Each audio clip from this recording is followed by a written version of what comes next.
భారతదేశం వర్షాకాలానికి సిద్ధమవుతున్న ఈ సమయంలో భారత వాతావరణ శాఖ ఇచ్చిన ఎల్ నినో హెచ్చరికలు ప్రాధాన్యం సంతరించుకున్నాయి.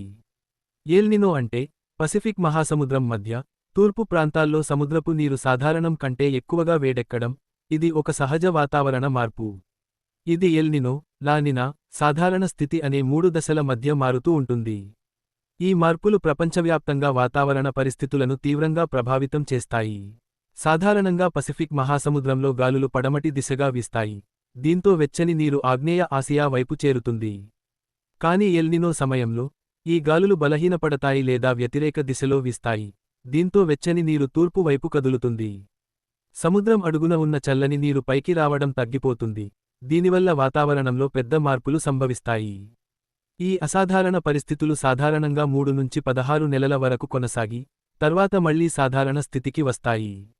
ఎల్ నినో సాధారణంగా 2 నుంచి 7 సంవత్సరాలకు ఒకసారి సంభవిస్తుంది.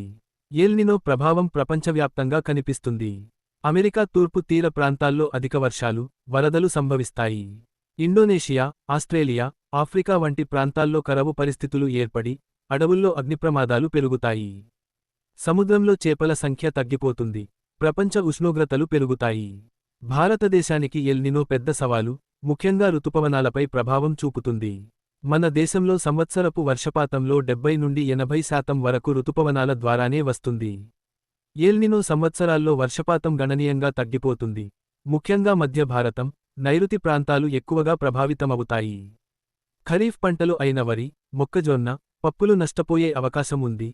దీనివల్ల ఆహార ధరలు పెరిగే పరిస్థితి ఏర్పడుతుంది.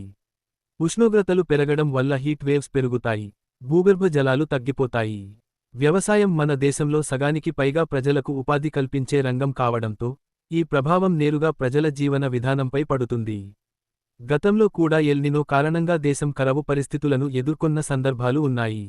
ఎల్ నినో ప్రభావాన్ని తగ్గించుకోవాలంటే ముందస్తు చర్యలు తీసుకోవడం అత్యంత అవసరం. రైతులు కరవును తట్టుకునే పంటలను సాగు చేయాలి. వర్షపు నీటిని నిల్వ చేసుకోవడం, చెక్ డ్యాములు నిర్మించడం, మైక్రో ఇరిగేషన్ పద్ధతులను ఉపయోగించడం ద్వారా కొంతవరకు నష్టాలను తగ్గించుకోవచ్చు. ప్రభుత్వం ఆహార ధాన్యాలను నిల్వచేసి మార్కెట్ స్థిరత్వాన్ని కాపాడే చర్యలు తీసుకోవాలి. మొత్తంగా ప్రభుత్వం మరియు ప్రజలు కలిసి సరైన ప్రణాళికతో ముందుకు సాగితే ఎల్ నినో వంటి సవాళ్లను సమర్థంగా ఎదుర్కొనవచ్చు.